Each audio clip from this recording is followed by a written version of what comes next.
बचपन से एक सवाल मेरे दिमाग में घूमता रहता था कि जब हिंदुस्तान में मुस्लिम 100 में से 15% है, इसका मतलब ये है कि मेरी क्लास में, मेरे कॉलेज में हर जगह एटलीस्ट 14% मुस्लिम तो होने चाहिए।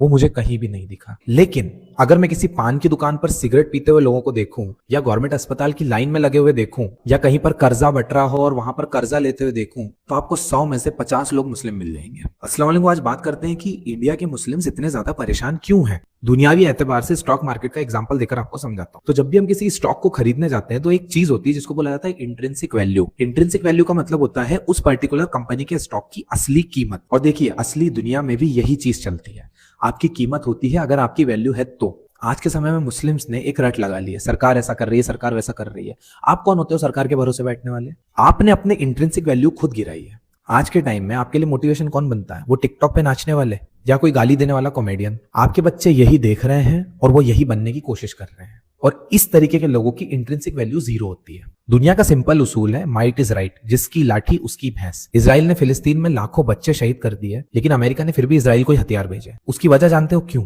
अगर यहूदी ने अमेरिका छोड़ दिया ना, अमेरिका एक साल भी सुपर पावर नहीं रह पाएगा। ये इंट्रिंसिक वैल्यू है यहूदियों की, और उन्होंने बनाई है बुक्स पढ़कर, फाइनेंशियल कंट्रोल हासिल करके, टिकटॉक या इंस्टाग्राम पर रील स्क्रॉल करके नहीं। आप बोलते हो हमको पढ़ने नहीं दिया जाता, हमको सरकारी नौकरी में नहीं जाने दिया जाता। ये वो लोग बोल रहे हैं जिन्होंने अभी तक पेपर भी नहीं निकाला है। अगर 1% चांस मान भी लेके इंटरव्यू में भेदभाव होने वाला है, तो वो इंटरव्यू में होगा ना, पहले पेपर तो निकाल लो। आज इंडिया का यंगेस्ट आईएएस और यंगेस्ट आईपीएस दोनों मुस्लिम है। और देखो, मुसलमान हो तो परेशानी तो आएगी। अल्लाह ताला ने पहले ही फरमाया है कि ये दुनिया तुम्हारे लिए जहन्नम है। तो यहां से जन्नत की उम्मीद अगर तुम रख रहे हो तो तुम बेवकूफ हो। दुनियावी पढ़ाई नहीं भी कर रहे हैं तो कौन सा मदरसे में बैठकर दीनी इल्म हासिल कर रहे हैं? ज्यादातर तो हवारागर्दी करते ही मिलेंगे आपको, बस स्टेटस डालते रहेंगे। अरे क्या होगा स्टेटस डालने से जब तुम्हारी इंट्रिंसिक वैल्यू ही नहीं है? इंट्रिंसिक वैल्यू कैसे बनती है? Shahrukh Khan, doctor APJ Abdul Kalam, कॉलोनल Sophia Qureshi, ये वो एग्जाम्पल है।